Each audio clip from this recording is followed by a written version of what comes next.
would say, since the day I arrived, I've just been exhilarated. Like, I've enjoyed every single day in Ghana. It's amazing being back where I was born and the motherland, being able to work on one of my greatest passions, artificial intelligence, with an amazing team of talented researchers.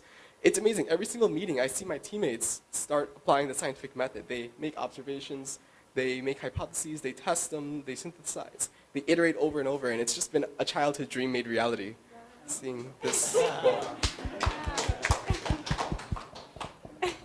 I wish York had gone last. No, it's really a privilege to be here. This is my first time in West Africa, so I spent my childhood in Southern and East Africa. I think the most interesting thing is that really it's fascinating learning how technology is used differently in different places. As humans, we tend to weight most heavily what's immediately in front of us. And for research, that can be quite damaging sometimes. Sometimes you only think about the set of approaches to problems that other people around you have been talking about.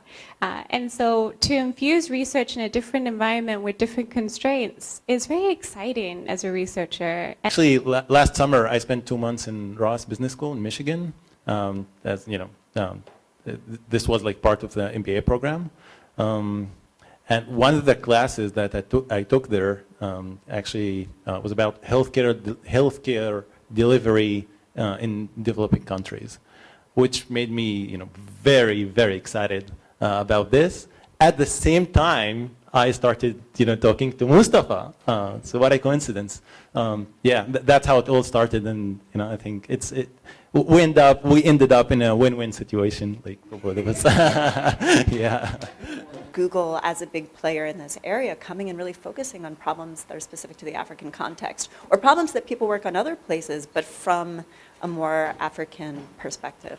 Also, there's a lot of talk about diversity in AI and diversity in machine learning in the field, and there's many dimensions of diversity, visible and not visible, but one that I feel is really missing is just this diversity of a perspective of coming from a part of the world that is underrepresented, and what that means in terms of the challenges those people face, or the things that are important to them, or the cultural differences. And I think there is an underrepresentation relative to people from Asia, Europe, and the US, and Canada right now.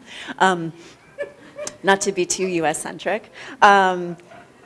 There's an underrepresentation of people from Africa in the field, and I think it does really impact the way we think about problems and the problems that the field focuses on. So these were the reasons that I was very excited about it, and when he asked me, if I was willing to do it, I said yes immediately, and then we worked out the rest of it.